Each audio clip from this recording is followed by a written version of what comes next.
오늘 같이 은혜 받을 말씀은 사도행전 2장 41절부터 47절 말씀입니다. 사도행전 2장 41절부터 47절 말씀입니다. 우리 같이 교도하겠습니다.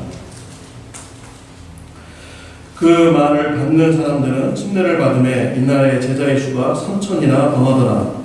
저희가 사도의 말씀을 전하다가 서로를 교제하며 떡을 빼며 기도하기를 전혀 넘칩니다.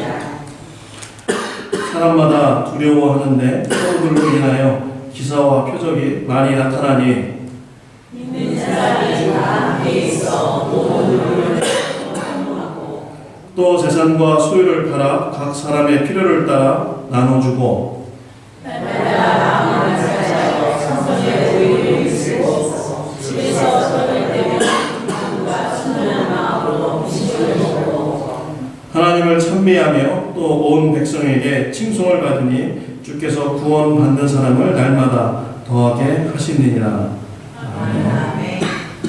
우리는 지난주에 부활 신앙을 가진 교회에 대해서 이렇게 말씀을 나누었습니다. 지난주 한 번으로 부족해서 오늘도 계속해서 이렇게 말씀을 나누도록 하겠습니다. 부활하신 예수님을 만난 사람들, 예수님께서는 교회로 불러 모으셨습니다. 하나님의 구원 계획을 이루는데 사용하시기 위한 것이지요. 부활 신앙을 가진 성도님들, 또 이 교회를 하나님께서는 어떻게 구원 사역을 이루는데 이렇게 사용했습니까? 지난주에는 첫 번째로 교육하는 교회였다라고 이렇게 말씀을 드렸습니다. 예루살렘 교회 사도들은 성도님들에게 예수 안에 죽은 자의 부활이 있다라고 이렇게 가르쳤다고 말씀을 하였습니다. 예수님 안에 죽은 자의 부활이 있다는 것을 가르칠 때 교회가 교회다운 교회가 되고요. 구원 사역을 감당하는 교회가 될 수가 있는 것입니다.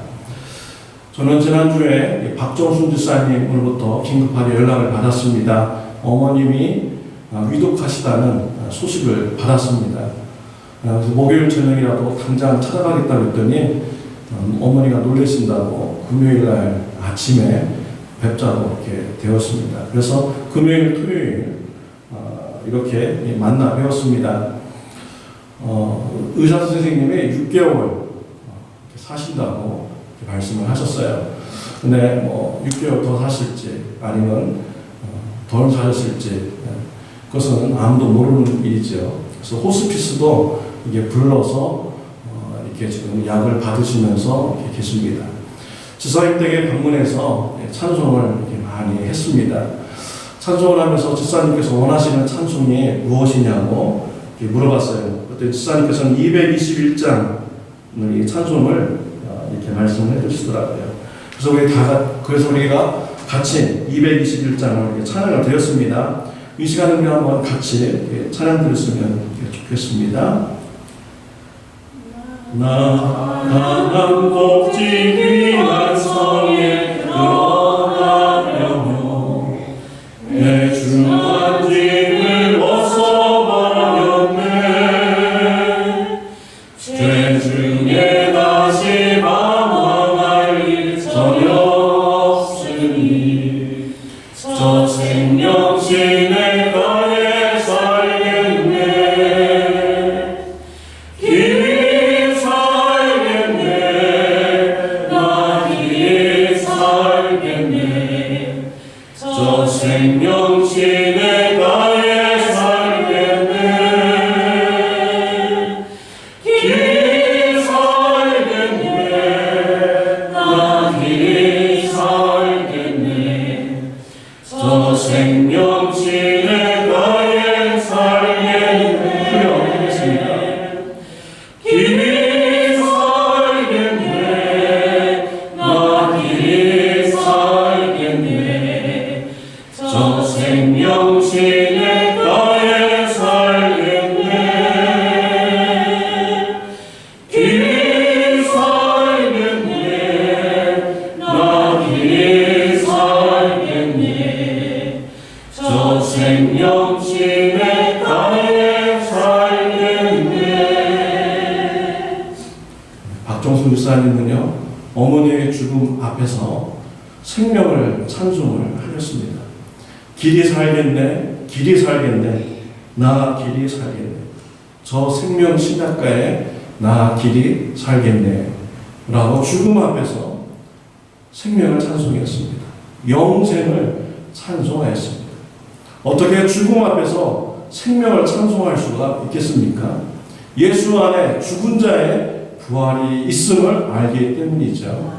예수 안에 죽은 자의 부활이 있음을 믿기에 죽음 앞에서도 우리가 즐겁고 담대하게 영생을 찬송할 수가 있었던 것입니다. 사도들은 교회 안에서요, 예수 안에 죽은 자의 부활을 가르쳤습니다. 예수 안에 죽은 자의 부활을 우리가 알 수 있을 때 담대하게 하나님의 구원 사역을 이루어드리는 교회가 될 수가 있는 것이지요. 우리는요, 죽음이 멀리 있는 것이 아닙니다. 우리의 삶 가까운데 죽음이 있죠. 죽음을 우리가 이길 수 있는 방법은 예수님을 믿는 것입니다. 예수님의 부활을 믿을 때 우리가 담대하게 죽음 앞에서도 찬송할 수 있고 기뻐할 수 있고 평안함을 누릴 수가 있는 것입니다. 두 번째로 예루살렘 교회는요, 나눔을 하는 이런 교회였습니다. 자신의 소유와 재물을 성도님들과 같이 나눔으로써 구원하는 하나님의 계획을 이루어드리는 이런 교회가 되었던 것이지요. 오늘은 계속해서 부활신앙 공동체가 무슨 일을 하면서 하나님의 구원 계획을 이루어드렸는가 말씀을 통해서 나누고자 합니다. 세 번째로 예배하는 교회입니다. 42절 우리 앞으로 계속 말씀이 나오는데요. 말씀 나오면은 저절로 우리 다 같이 합독하도록 하겠습니다. 42절 말씀, 저희가 사도의 가르침을 받아 서로 교제하며 떡을 떼며 기도하기를 전혀 힘쓰니라. 예루살렘 교회 안에는 떡을 떼는 일이 있었습니다. 모일 때마다 떡을 떼었다라고 이렇게 하였습니다. 이 떡을 떼는 일이 무슨 일인가? 46절을 보면 좀 더 우리가 구체적으로 알 수가 있습니다. 날마다 마음을 같이하여 성전에 모이기를 힘쓰고 집에서 떡을 떼며 기쁨과 순전한 마음으로 음식을 먹고, 여기서도 46절에 보면 떡을 떼며라는 말씀이 있고요. 또 음식을 먹고라는 말씀이 있어요. 떡을 떼다 42절도 나오고 46절도 나오는데 떡이라는 단어를 아르톤이라는 원어로 사용하였습니다. 또 음식을 먹다라는 것은요, 트로페스라는 단어로 사용되었어요. 그러니까 떡을 떼는 거, 음식을 먹는 거, 서로 다른 것을 지금 성경에서는 말씀하고 있다라는 것을 알 수가 있죠. 음식을 먹다, 이것은요, 우리 성도님들이 같이 예배드린 후에 음식을 나누며 교제하는 것을 말하는 것이죠. 떡을 뗀다라는 것은요, 주의 만찬을 나누었다라는 것을 말하는 것입니다. 주의 만찬의 그런 의미가 고린도전서 11장 23절, 27절에 이렇게 나오고 있습니다. 내가 너희에게 전한 것은 주께 받은 것이니 주 예수께서 잡히시던 밤에 떡을 가지사 축사하시고 떼어 가라사대 이것은 너희를 위하는 내 몸이니 이것을 행하여 나를 기념하라 하시고, 식후에 또한 이와 같이 잔을 가지시고 가라사대 이 잔은 내 피로 세운 새 언약이니 이것을 행하여 마실 때마다 나를 기념하라 하셨으니 너희가 이 떡을 먹으며 이 잔을 마실 때마다 주의 죽으심을 보실 때까지 전하는 것입니다. 예루살렘 교회는 모였을 때마다 주의 만찬을 나누었습니다. 예수님의 몸이 찢기신 것을 기념하고, 또 예수님께서 피로 세우신 이 언약을 기억하고 기념하기 위해서 주의 만찬을 예루살렘 교회는 나누었죠. 요한복음 6장 51절 말씀 시작. 나는 하늘로서 내려온 산 떡이니 사람이 이 떡을 먹으면 영생하리라. 나의 줄 떡은 그 세상의 생명을 위한 내 살이니라. 예수님은 하늘에서 내려온 떡이라고 했습니다. 이 떡을 먹으면 영생한다고 했습니다. 어떻게 우리가 예수님의 생명의 떡을 먹을 수 있을까요? 예수님을 영접하는 것입니다. 예수님을 믿는 것입니다. 그럴 때 우리가 영생을 누리는 축복을 받게 되는 것입니다. 예루살렘 교회가 모일 때마다 떡을 떼었다라는 것은요, 예배를 드렸다라는 것을 말하는 것이죠. 예루살렘 교회는 예배를 중요하게 생각하면서 이렇게 모였습니다. 우리 46절 말씀 시작. 날마다 마음을 같이하여 성전에 모이기를 힘쓰고. 예배 드리기 위해서요, 날마다 성전에 모이기를 힘썼다라고 이렇게 하였습니다. 우리 참 좋은 교회도요, 예배 드리기 위해서 모이기를 힘쓰는 이런 교회가 되시기를 바랍니다. 우리 성도님들께서는 모이기를 정말 힘쓰는 우리 성도님들이 있습니다. 어떤 권사님께서는 밤새도록 설사를 막 하시고요, 잠을 한두 시간밖에 못 주무셨는데 주일 성수를 하기 위해서 교회에 나오셨습니다. 또 어떤 분은 하루 종일 바쁜 일이 너무 많은데 이 바쁜 중에서도 먼저 하나님 앞에 나와서 예배 드리고자 이렇게 나오시는 우리 성도님들도 계십니다. 또 죽기를 각오하면서 아파도 교회에 나와서 죽겠다고 이런 마음을 가지고 이렇게 신앙생활 하시는 우리 성도님들도 계십니다. 앞으로도요, 계속해서 모이기를 힘쓰는 우리 참 좋은 교회가 되시기를 바랍니다. 사도행전 5장 12절 말씀 읽겠습니다. 사도들의 손으로 민간의 회적과 기사가 많이 되매 믿는 사람이 다 마음을 같이 하여 솔로몬 행각에 모이고. 다 마음을 같이 하여 솔로몬 행각에 모였다. 성전에 모이기는 힘쓰는 예루살렘 교회였다는 것입니다. 또 히브리서 10장 25절 말씀 시작. 모이기를 해하는 어떤 사람들의 습관과 같이 하지 말고 오직 권하여 그날이 가까움을 볼수록 더 그리하자. 모이기를 패하는 사람들의 습관처럼 우리가 모임을 패하는 이런 사람들이 되지 말아야겠습니다. 더욱더 모이기를 힘쓰고 예배드리기를 힘쓰는 저와 여러분들이 되시기를 바랍니다. 요한복음 4장 23절 시작. 아버지께 참으로 예배하는 자들은 신령과 진정으로 예배할 때가 오나니 곧 이때라. 아버지께서는 이렇게 자기에게 예배하는 자들을 찾으십니다. 네, 우리 하나님이 어떤 하나님이십니까? 예배하는 자를 찾으시는 분이 우리 하나님이십니다. 우리 예배를 기뻐하시는 분이 우리 하나님이신 것이죠. 하나님이 기뻐하시는 예배를 많이 드리시는 저와 여러분들이 되시기를 바랍니다. 요한복음 4장 24절 하나님은 영이시니 예배하는 자가 신령과 진정으로 예배할지니라.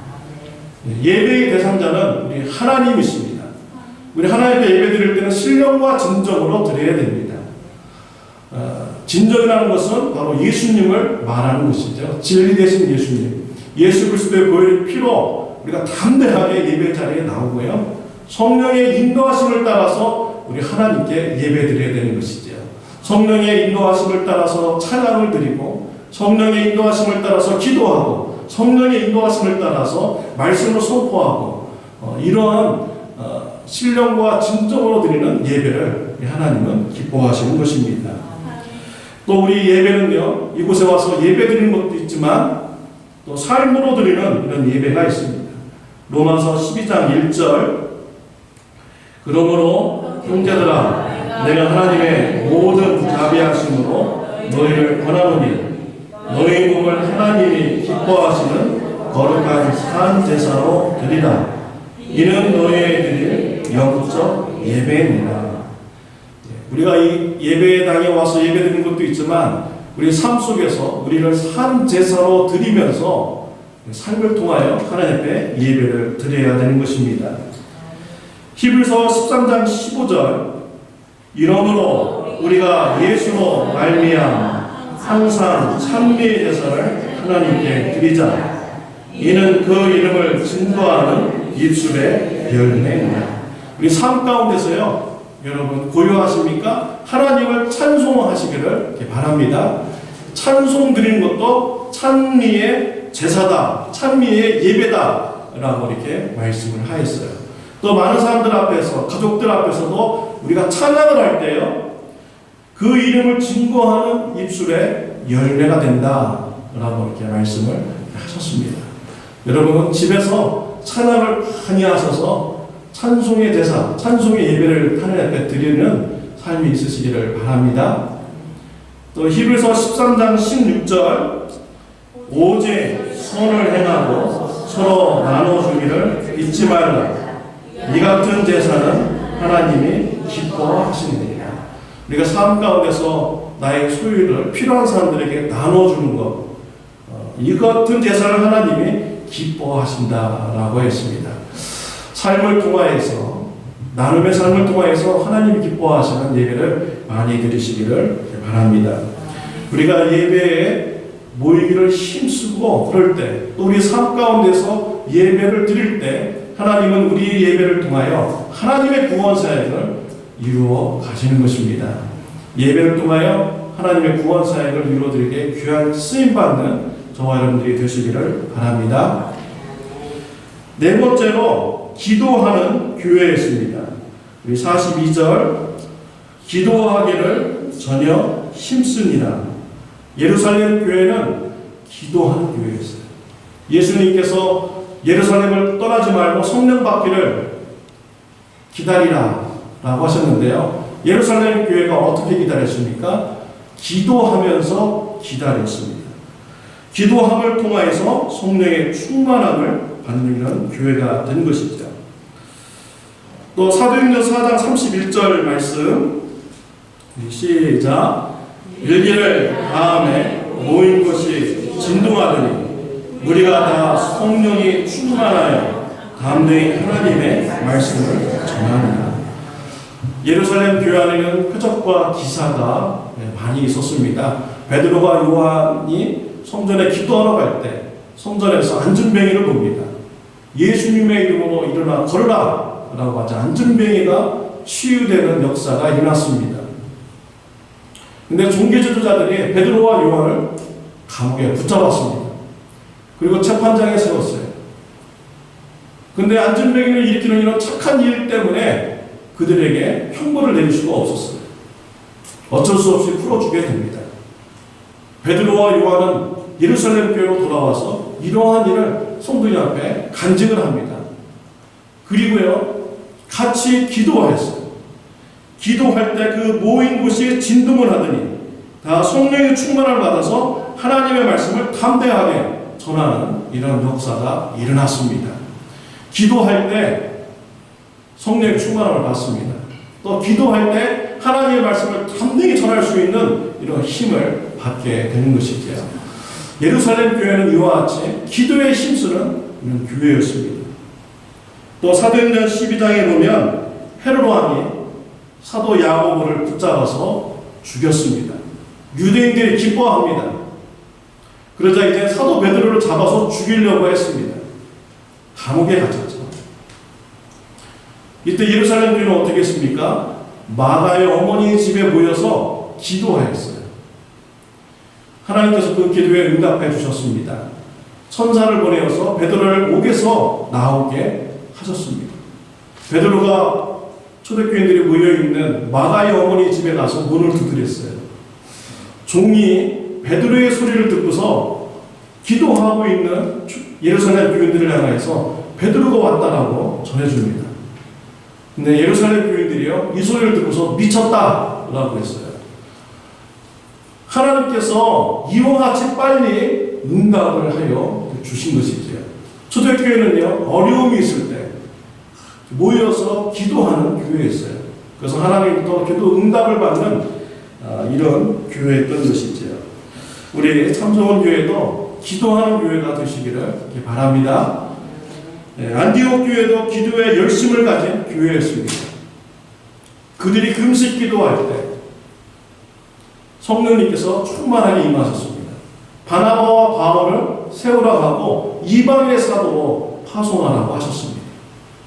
이 일에 순종하여서 이방인의 사도인 바나바와 바울을 파송하게 되었죠. 그래서 하나님의 구원 계획을 이루어드리는 이런 교회가 된 것입니다.